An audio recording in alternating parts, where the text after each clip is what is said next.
Now that that story that we promised at the top of the hour, and that infamous letter that was signed by 51 former intelligence officials days before the 2020 election, casting doubt on the New York Post's report on Hunter Biden's laptop. Former CIA chief of station Dan Hoffman was asked to add his signature, explaining for the first time in an op-ed in the Washington Times why he said no.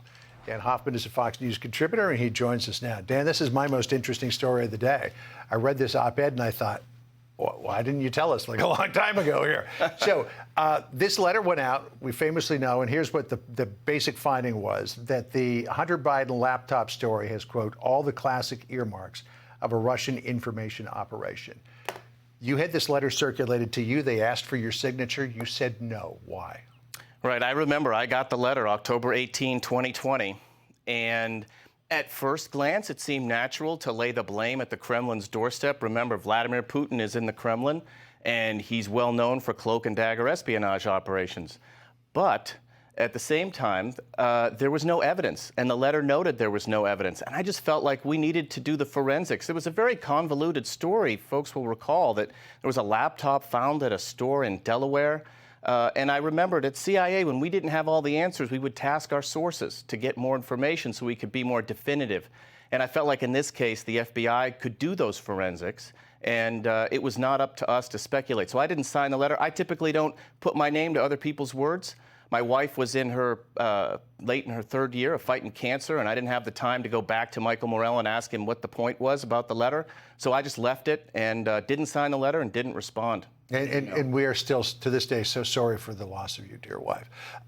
You said a second ago that this didn't invite further inquiry, which is what you're right about in the Washington Times op-ed. You say, but the email I received from Mr. Morell did not invite any further discussion or debate. The letter was a fait accompli. It was being passed around for signatures, not edits. I've never been one to put my name to words someone else wrote on my behalf. So this thing was cooked, and he was just looking for signatures. And you could have been number 52, but you said in the break that there were a lot more as well, people who didn't sign on to it. Right. There were many others who didn't sign it. Look, when I was at CIA, we would sit in Michael Morell's office when we had a particularly difficult, challenging intelligence issue, and we would hash out all the evidence that we had, the intelligence we had, and then Michael would draw analytical conclusions with some level of confidence, low, medium, or high, and bring it to the White House. We didn't have that debate about this laptop issue. We weren't invited to debate it. And I also felt like I was somebody who was a Russia hand. I spent many, many years focused on Russia.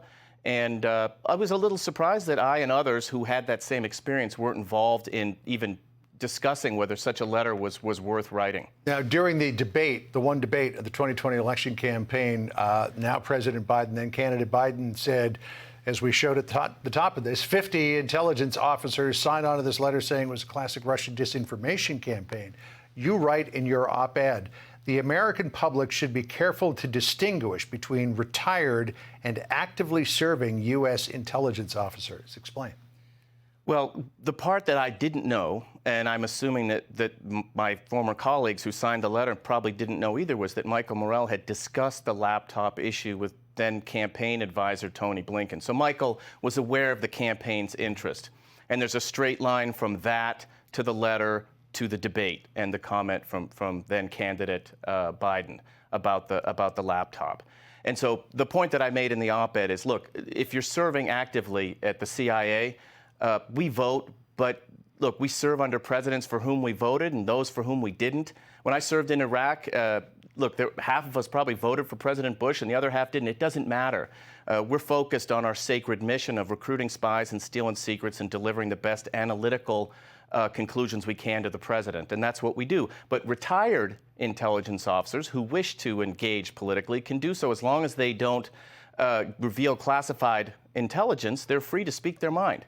And that's their choice, and it carries with it all of the implications for them, because they're going to have to defend their public statements, and that's what we're seeing right now. Well, I'll tell you, your op-ed is eye-opening. There's no question about that. Everybody who's interested in this should read it. I want to ask you quickly before we go about Evan Gerskovich, because the Biden administration has placed sanctions on the FSB. 3 major newspapers, the Wall Street Journal, the New York Times, and the Washington Post, all took out full-page ads calling for his release. Is any of this going to put the amount of pressure on Putin necessary to get Evan released? No, it's counterintuitive, but Vladimir Putin loves this. He wants the sanctions.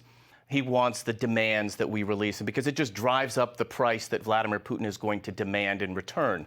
And remember from the past that Brittany Griner was released in return for the merchant of death, Victor Bout.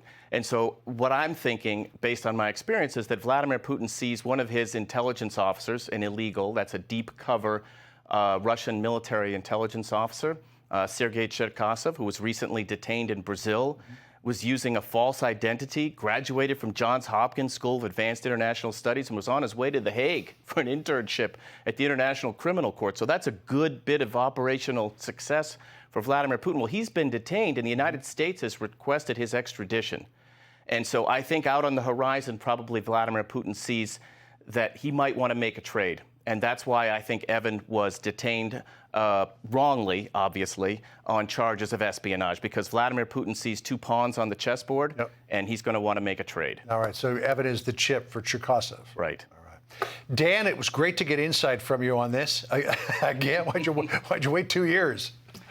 I'll tell you what, it was the testimony that Michael Morell gave at the Judiciary Committee when this issue was revisited again, and that's the part that changed the calculus, I think, not just for me, but for others as well. All right. Well, it's great to read it. And again, everybody at home should read it in the Washington Times today.